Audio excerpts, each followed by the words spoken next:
and they're basically like, you either get out or the kids will be taken as child soldiers, which is a very common thing in Colombia, unfortunately, because a lot of the times we didn't have food.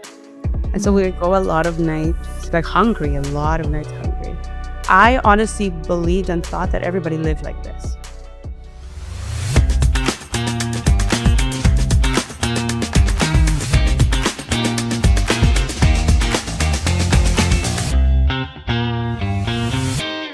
Hey everyone, my name is Megan. I'm one of your hosts here on the World Vision Canada podcast. I'm sitting down for a coffee chat today with Milena Jimenez, who is a former sponsored child and is now an influencer, a mother, and a powerful voice for change. So, Milena, thanks for being here with me today. I'm looking forward to hearing more about your story. Thank you so much for having me. I'm excited. Awesome. Okay, so let's get started at the very beginning. I would love if you could tell us a little bit about your childhood and what life was like before you were sponsored. I grew up, I grew up in a big family. There are 7 of us, mom, dad, and 5 children. I'm the youngest of the 5. So what I'm telling you is honestly based off a lot of the stories that I hear because I was so young when a lot of really the craziness of our lives happened. We lived like about 5 hours south of the capital of Colombia, and my family lived in like farmland, and things were honestly great, like from what I can recall of their stories. In Colombia, there was at around that time there was quite a lot of violence and a lot of war between La Guerrilla, which is like the bad military, you would say, and then the government, and there was war between them too. And the government ended up basically giving up the land, which my family lived in, and everybody else in that area of Wow. Mesetas lived in. And the guerrilla, they came in with, their guns and their everything. And they're basically like, you either get out or your family's gonna basically die, or the kids will be taken as child soldiers, which is a very common thing in Colombia, unfortunately, Wow. um, in certain areas and in those areas where children get taken as child soldiers, and a lot of terrible things happen to them. So my 2 older brothers were threatened to be taken as child soldiers. The rest of us, the 3 of us, were too young. So we're no use to them, honestly. It's as bad as it sounds. We're no use. My dad did what any father would do, and he's like, we gotta flee, we gotta go. And so we Mhm. headed to the capital. And so I would say one of the biggest contrasts between like living in farmland where we're established and we know the land, right? You know how to live off the land, you know what to do. Um, you know your neighbors for one, which is really cool too, right? But once we headed towards the capital, it was like we were headed nowhere really, because it's not like we were like, okay, we know exactly where we're headed. We know what we're gonna do. So Right. we were like living in like little tents and like areas that shouldn't even have been called homes. And that's when my family started to really face like some serious hardships, like a lot of hunger, a lot of violence, because there was a lot of stealing, a lot of people with like just hurting each other. My older brothers were the ones who really saw a lot of like the violence and people literally getting like killed in front of them type of thing. We ended up in the Red Cross for a little Okay. while while we were waiting to, I guess, find out what the government was gonna do, because they're the ones who gave up the land. And they're like, "Oh, we're gonna help you Mhm. guys. This is gonna happen. You guys are gonna be fine." So we were in the Red Cross for quite a long time. And there, honestly, as a child, like nothing, this is not out of the ordinary for me. Like for myself and for my siblings, I'm thinking this is normal. This is like, and also you're having so much fun because you're just kids, right? So you Right. still get to do kid stuff. You still get to play with your siblings. Wow. You still get to have so much fun. Eventually, we did end up, the government ended up, I guess, giving all the people that were displaced, like a little place to live, which was, we call it El Barrio, which really actually translates to the hood. It's a Mhm. neighborhood where they basically threw all the people that were displaced. So like there was just like a little place to live for each family. And when we were there, um, there was not like your needs being met, like your food, your resources, like that wasn't provided. It was just kind of like, here's a roof. Good luck. You guys got this. Like, Wow. And let's this see is what you. near the capital? This is in the capital, yes, Okay. of Bogota, Colombia, Yeah. yes. Okay.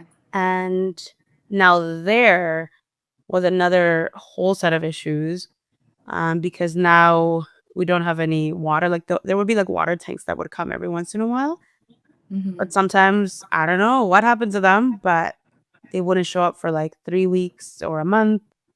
And so you have like us children who have like not showered or haven't drank any water or haven't even truly had any food because we a lot of the times we didn't have food.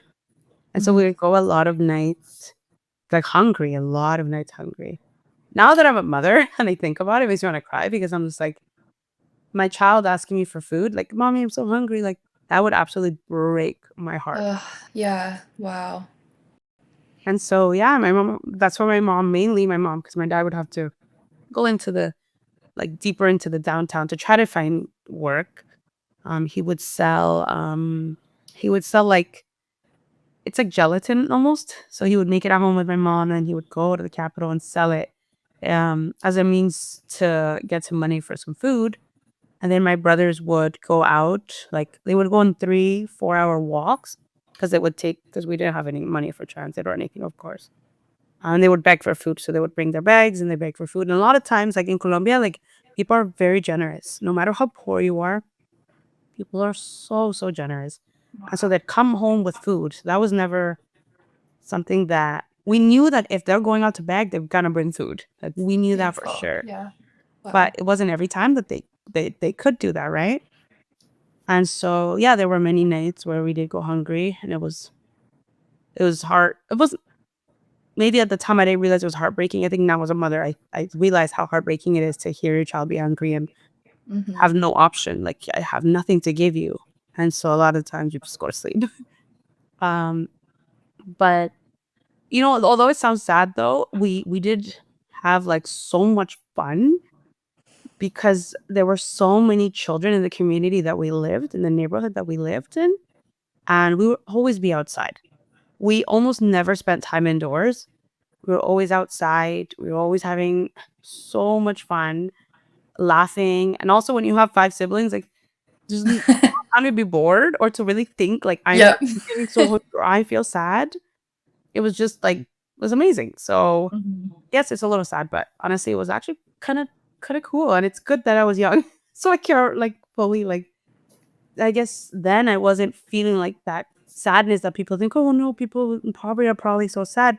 That's not always the Right. case, actually, because, well, for the parents, I think it is because 'cause they're obviously very aware, but for the children, it's a blessing in a way, the fact that we're so young and It's what you knew. it's all that right? And so that was Right. life before World Vision. How, just get me into a bit more like how did that shape your perception of the world around you? So, do you have kind of any comparison between the life you had before on the farm versus now, living in this community? Like, how did that kind of shift the way that you grew up? Um, I mean, the huge contrast, I think, was that, like, we didn't have to go hungry, because you could go to the backyard and you could pick a mango or you could have fruits at any time because you have stuff growing, right? Mhm. Um, and now living in the capital, it was like a shocker, because there's nowhere to turn to, and it's not like the land that we were, or the place that they placed us at, the government, when we were displaced, had any type of agriculture, any type of soil or land that you can grow things, you could not. Like was nothing. It was just like a bunch of shabby houses and that's it. And so it was just like we feel helpless as kids too, because you could go out and help your parents, but here it's like, what can you really do? Um, I honestly believed and thought that everybody lived like this. I Oh, thought that wow. was a norm. I'm thinking because obviously you still hear about other countries. But in my mind, I'm like, "Oh, yeah, everybody skips meals. Like, everybody, like, is dirty all the time." Like, my brother and I, like, the youngest of the 3 brothers, because there's 3 brothers, 2 sisters, um, him and I were a year apart, and we would go out and, like, search through garbages for toys, so I'm thinking everybody looks through garbage. Everybody, that's how they get toys or that's how they get stuff. Right. Like, this is just what happens. Yep. It was a very big culture shock when I actually came to Canada. I found out like you're not supposed to pick through garbages. That was like huge. I was like, what? People don't do this? So yeah, quite different. Wow. Okay, so then how did World Vision come into the picture now? My dad was part of a church, somewhere in the capital. I cannot name it. Wouldn't know. But my dad heard about it, but also they would drive through our community. I remember seeing this like truck it's a truck with the World Vision, logo and everything. Yeah. And they would drive to the community. And I believe my dad had already heard of this, that it was gonna come down to the community. And so he like knew like at least the two youngest, because we were of age, I guess, to apply. The Okay. other three siblings were a little older. I was around 7 or 8, and my dad registered us, um, and they began to, like, I guess, establish, like, a program in the community that we lived at, and our biggest need in that community was malnourishment. Like, every child there was, like, very underweight, and because of lack of food, obviously, we were very Mhm. malnourished, and so that was one of the programs that was established there. And I remember like when we first began to go, we would meet in this like building. It looked big at the time. I think I went back and I'm like, whoa, the building's so small because I went back to visit Colombia Yep. recently. But it felt like this huge building, and we would meet there and we would do activities. And then the food program, we would meet at another building, and there we would have 3 meals a day. Like you had your breakfast, your lunch, your dinner.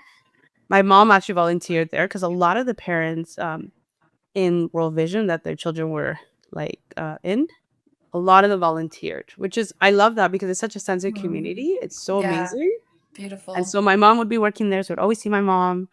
Um, obviously, a lot of our friends were there because we're all from the same place. And, yeah, it would be so full.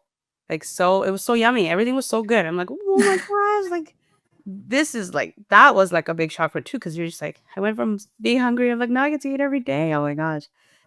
And Wow. so that's kind of how it came into play. They just kind of came and saw the need, established programs based on obviously the needs of the community. And Yeah. then we were blessed because of it. Yeah. Do you remember the moment when you found out that you were being sponsored by World Vision? I know you're quite young. I was quite young. I don't remember the moment where I found out like, hey, you have a sponsor now, but I do remember Right. like the moments where I would write my sponsor letters. Like, I was like there was, like, this little table, and I remember, this one card where I had to be the one to write it, although I had someone with me that obviously has to somehow translate it 'cause, my sponsor was from Australia, so she spoke English, and Okay. obviously I didn't know an ounce of English. I'm just, like, speaking Spanish, Yep. but I always loved to draw, so I remember I would draw her, like, pictures of, like, a little girl. I'm like, "This is me. This is my family," so I remember writing her letters and drawing her pictures. That's the biggest memory I have of like of my sponsor back and forth. And then receiving her letters because she sent me like this little card also with a little picture. She didn't draw it, but it meant a lot to me because I was like, "Oh my goodness, I love drawing. I'm gonna copy that. I'm gonna draw it." Um, but yeah, I remember writing her letters. Yeah. Lots. Yeah. Oh, so sweet. Okay, let's dive into sponsorship a little bit more. Mhm. What do you find is the biggest misconception people have about child sponsorship? I think one of the biggest things is that is not helping a child. That World Vision or that whatever organization is taking the money for themselves. Mm. Um, I remember like just it was my brother and I who were registered with World Vision, and though my older siblings were not registered with World Vision, they were actually still benefiting from it because they were part of the Right. community. And Yep. so my sister, um, she's 4 years older than me. She would always come to the food program with us, like every time, even though she's not technically sponsored or anything or under World Vision. Um, Everybody was benefited from it, even my mom. And so, yes, a lot of people think, oh, like it's not actually helping the children. Um, but it is. It's actually not just helping the children, it's helping the community in which the Yeah. children live in. And so, yeah, I think that's a huge misconception and something important to let people know. Yeah, for sure. Yeah, so as you're saying, sponsorship doesn't just help one child, but it funds community-wide programs. So as these, from the first time the trucks came in to now being sponsored, and experiencing 3 meals a day and all these things, how did you see this shaping the space around you? I mean, people were less violent for one, because now there's no the need is being met. So you're not going out of your way to meet your needs, right? Right. And it's unfortunate, but a lot of the times when you have your needs missing and you tend to kind of fend for yourself, right? That because it's kind of like, how else am I going to get this or that? Yeah. So there was a lot of violence in the beginning. But once the program was established, I feel like everyone kind of settled a little bit. It's like we know where it's coming from. We know we don't have to fight each other. Like there seemed to have been more like peace and it was more chill. But yeah, I think that's one of the big things that it did for our Wow. community at least. Yeah, which is huge Huge, huge, to 'cause we don't notice wanna that live, because like, it's feeling like I don't know what's gonna happen. Someone's gonna hurt me just to, right. I don't know, get the little cake I have or whatever it is. Now, like having been sponsored now, is there like an empowerment that you kind of feel to rise above social or cultural limitations because of that, or does it not really, really? I mean, it does actually. I think now as also being a girl, like in Colombia, there's a lot of cultural norms. Like for example, women are quite quiet, and the man is usually the one that speaks. Boys are usually the ones that do the hard-ish work. Women are. It's just like we have this thing where it's like women are kind of in the background. That's a huge thing. At least in a lot of the Latin communities. And so I was always a very outspoken person, a very like, or at least I don't know, I was just like a little rebel in that sense where I'm like, you shouldn't be doing that. Or like I would speak up, right? But I didn't always do that back then. I think now, like seeing that a woman sponsored me for one, which is amazing, a young woman, because she was only 18, I believe, at the time. I'm like, whoa, like woman can do things too, do things that change, that truly make a change. Because she absolutely changed my life. Wow. Like just even knowing that she took the time to even write me a letter. I'm like, you care that much? Like she has no idea the change that she's made in my life. And so I think that kind of stirred something up in me. And I'm like, oh, like I can do that too. I don't have to be in the background and be silent and be quiet. Like I can Hmm. go out, I can tell my story. And so I think that really pushed me, but it wasn't until I came to Canada, um, to really kind of begin to like get a little bit more outspoken and share my story. And that's kind of how it came about where I was like, I'm just gonna do it. I'm just gonna do it. I just made a video and I'm just gonna do it. I was gonna say like tell my story. I'm like, just in case, I don't know, maybe other people have been in World Vision and maybe there's other women. And so yeah, it pushed me to really just be brave and use my voice. And I think that's so encouraging for young Canadians to hear as well that, hey, like you may be only 18, but look at the incredible impact that Yeah. you could have in someone else's life. Yeah. And you may So not cool. realize it. Like I think about how my sponsor may not even realize that, like, how many years is it now? over 20 years. It's gonna be my 20th year, literally in a few days here in Canada. And Oh, so wow. over 20 years later, like she is still being spoken about in a very high regard. Like Wow. she still cared. And I still remember to this day. I still have her letters to this day.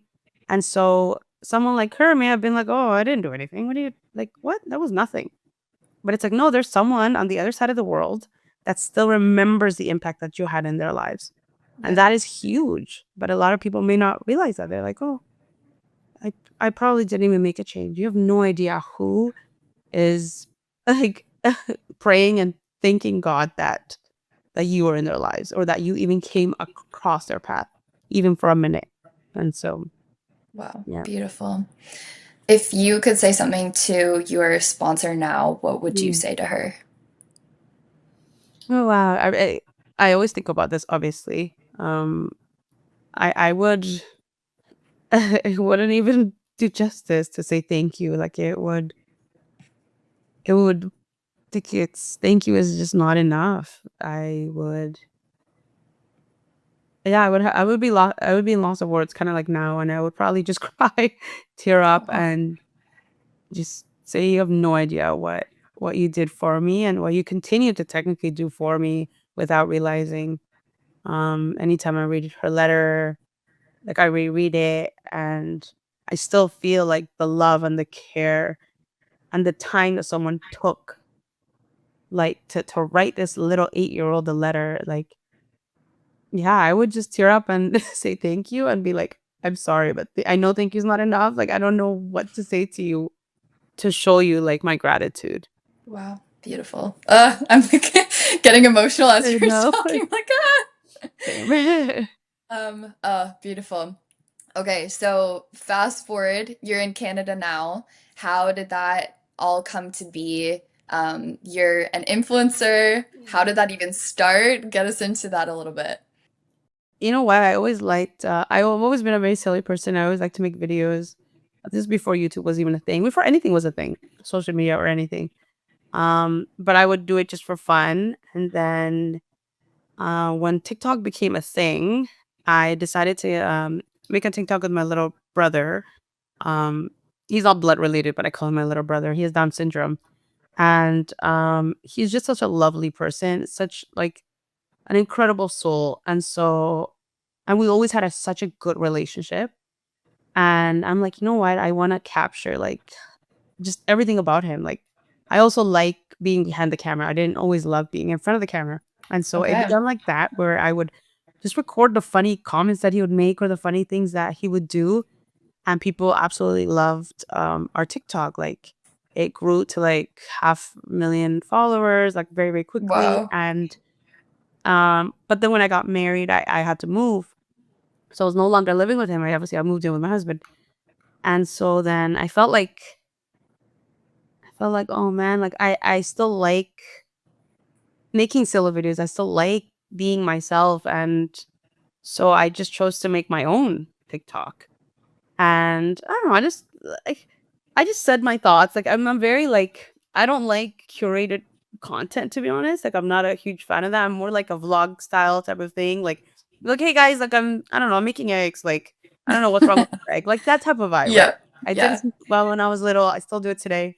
Um and then one day, I don't know why, but I think I was just like, I wonder if I should just like mention or like make a video about World Vision and how I was a sponsored child, because I actually seen videos where people were saying like, World Vision's a scam, this and that. And then I'm like, wait, but I'm like like proof that it's real. I'm like, what am I doing? So then I don't know, I just chose to like kind of be like, hey, those children in World Vision, like the little posters? I'm like, yeah, I was one of those kids. And I just made this really like casual video. I had just finished a workout. I was like, literally, I'm like red, sweaty, and everything. But I'm just like, oh, whatever. I don't like, I never felt the need to like look good to make a video. So I'm just like, whatever. Yeah. And then, yeah, and then World Vision Canada reached out and I was like, is this for real? I'm like, wait, what? I just began to, I guess, be more open about sharing my story. I didn't even realize that so many people actually began to comment. And that so many people were so interested and cared, and so many people actually wanted to know more because they're like, wait, what? Like, you were truly in World Vision, so it's an actual thing, so it's real. So then I then began making a few more videos, and I'm like, hey guys, yeah, it really is. And then I became way more open with just sharing like the details of my experience. Yeah, so how did you then end up working with World Vision as an ambassador? I knew already in my heart, like, I have lived like the blessing of what World Vision did for me, and any chance to get a a chance to share and to show that World Vision is credible and to show that what they have done, I was more than happy to. And so when World Vision did reach out and asked me like if I would partner with them, I was like, no, like no question, like 1,000%, I will do it.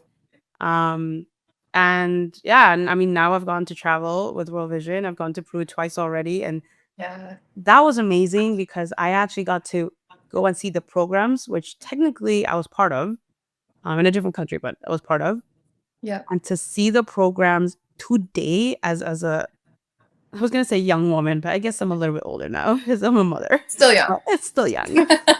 Um, oh my goodness, the impact, it was amazing. And then I'm like, yeah, this is where this is where my heart is because it's always been about mission. Like I've always loved mission trips, like any chance to help other people, to give back the way that I was given. And so, yeah, it wasn't there was no question, honestly. No question at all to work with World Vision. Wow. So when you were in Peru, what was it like interacting with children who are currently being sponsored by Canadians? Oh my goodness, it felt so surreal. It felt like I was speaking to my young self. Wow. So I got to speak from like I know what they're thinking. Like I can relate. I felt every feeling that they're going through.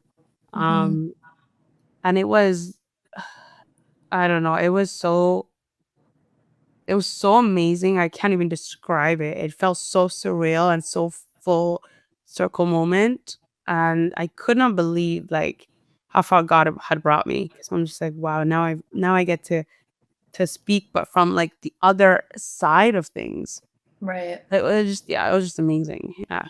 Wow. Yeah, so you went with World Vision to Peru and then were invited back to train 300 youth Yeah. through the Youth Ready program. Yeah. What was that experience like? That was it felt like I felt like imposter syndrome, honestly, because I'm like, what? They want me to go speak to the youth? I'm like, I don't know, like, what am I gonna say? But at the same time, yes, what I'm gonna say, but I guess I was thinking that, but at the same time, I'm like, I have so much to say. Like, I have like so much to say as someone who lived it through, someone who now Right. lives here and now sponsors a child from World Vision, through World Vision, I Wow. should say. And so it was amazing to even just spend time with them, like just do activities with them. They did a lot of games. I know this because I was part of it. You're not always looking for the things that World Vision can provide. A lot of times, it's the Mm, relationships, the people that you got to connect with. And got so it. I got to connect with so many people and so many girls, young girls that would ask questions and just to conversate, just to. So I think more than the speaking part and, being on stage, like I think on a relationship level, like that was what I really, really loved and enjoyed. And that was, I know that it impacted them and it definitely impacted me. So, Right. yeah. Cool. I'm curious to know, now going back several years later, I mean, this was Peru, but just being in that context again, like, was there anything that stood out or surprised you about like the just the children and the programs and all that that you hadn't noticed when you were a part of it? It's not that I didn't notice it when I was part of it. I just wasn't like looking out for it, I guess. But one thing is the happiness, like the joy in any and everything. It wasn't just in like I got something big, or it's like the little things. Like everybody's so grateful and so thankful. Like coming to Canada, like after a while living here, like you're so used to having everything and anything that you possibly can think of or want. Everything's accessible to us now here in Canada. And going back, it's like they may not have had everything, but they were so grateful. Like even a conversation is enough for them.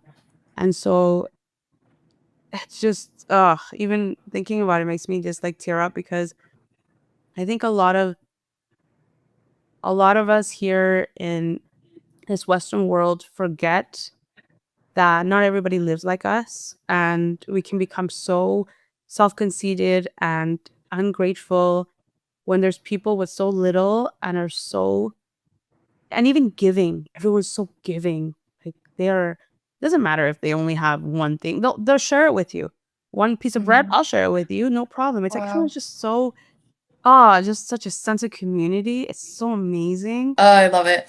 I have so many more questions, but I think I'll just start to bring it to a close. Yeah, of course. But where are you at now? Like, what types of things are you interested in? Are you pursuing career-wise? Like, what's life looking like for you now? The life now, I'm actually a stay-at-home mom. And so I ended up doing school for early childhood education. And Cool. I knew that I wanted to be like a fully present mom, like fully there for my children. Life has since my daughter was born, so it was 2.5 years ago. The first year of her life, we actually took her on a mission trip. Um, and that was amazing. Like any way to give back. Like I said, like my husband and I, we are all about like pushing the kingdom forward, like sharing the gospel, sharing God with people, and also blessing others, right? And so we've gone on mission trips. We now sponsor a child from World Vision, through World Vision. He's from Ethiopia. Oh my goodness, like getting the letters. Oh my gosh, like my heart. The other day I just got a letter and I literally was just crying. I'm just like, oh my Yeah. god, like oh my goodness, I love you so much. Oh, Um, so now we sponsor a child. We were sponsoring a child from Colombia as well. I'm sure we're gonna end up sponsoring more children just because, like, oh, it's just such a joy to know that, like, they're being blessed. And even in their letters, you could just feel the happiness. Like, oh, I got this. that's the Like, I got a new best. ball. Like, it's so Yeah. cute. All right, to close off, if you could have lunch with one world changer, past or present, who would it be and why? My answer may not be, I don't know, maybe as popular as the world's answer, but I would sit with Jesus. All I right. really would. I really would. I think if there was anybody that served, that like gave their all and literally sacrificed his life, it would be Jesus. And I would sit with him and I would be like, wow, like what? How did you do it? What did you do? Like, how could you do it? Because that's the biggest sacrifice is him dying on the cross for us. And so yeah, that would definitely be my answer. Oh, wow. Thank you for sharing, Milena. Yeah, it's just so incredible that your life has come so full circle. You're now a leader and an Mm, advocate in this space, pouring into community sponsorship, and you're shaping young lives through your platform. mm, And it's been an absolute honor to get to thank hear a you. bit of your story. And I want to thank you for sitting down with me and just having a conversation.